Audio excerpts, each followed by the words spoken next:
দ্বীপরাষ্ট্র অস্ট্রেলিয়ায় 10,000-এর বেশি সমুদ্র সৈকত আছে। প্রতিদিন একটি করে ভ্রমণ করলেও সব সৈকত ভ্রমণ করতে লেগে যাবে আনুমানিক 27 বছর। মোট জনসংখ্যার প্রায় 85% মানুষই উপকূলীয় শহরে বসবাস করে, যাদের জীবনযাত্রায় সমুদ্র ও সৈকত বিশেষ ভূমিকা রাখে।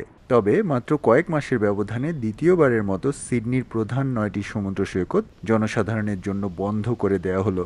গত সোমবার স্থানীয় কাউন্সিল ও বাসিন্দারা বেশ কয়েকটি সৈকতে ছোট পাথরের আকৃতির অস্বাভাবিক সাদা ও ধূসর রঙের অসংখ্য ধ্বংসাবশেষ দেখতে পান। তাই যে কোনো ধরনের অনাকাঙ্ক্ষিত দুর্ঘটনা এড়াতে স্থানীয় সরকার তৎক্ষণাৎ এ সিদ্ধান্ত নেয়।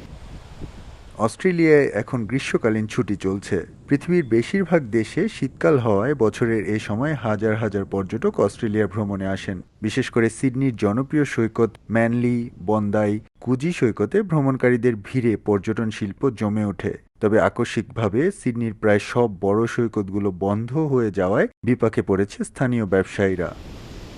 এর আগে সিডনির সৈকত বেষ্টিত কয়েকটি কাউন্সিলকে এনভায়রনমেন্টাল প্রোটেকশন এজেন্সির মাধ্যমে ভেসে আসা ধ্বংসাবশেষ সম্পর্কে সতর্ক করা হয়েছিল। স্থানীয় সরকার এক বিবৃতিতে জানায়, পরীক্ষার জন্য নমুনা সংগ্রহ করা হয়েছে। তবে কিভাবে এসব বস্তু এলো তা এখনও নিশ্চিতভাবে বলা যাচ্ছে না। অনুসন্ধানের ফলাফলে পরিবেশ ও মানুষের জন্য ক্ষতিকর না হলে সৈকত পরিষ্কার করে আবারও জনসাধারণের জন্য খুলে দেওয়া হবে বলে জানায় কর্তৃপক্ষ। এস এম আমিনুল রুবেল, সময় সংবাদ, অস্ট্রেলিয়া।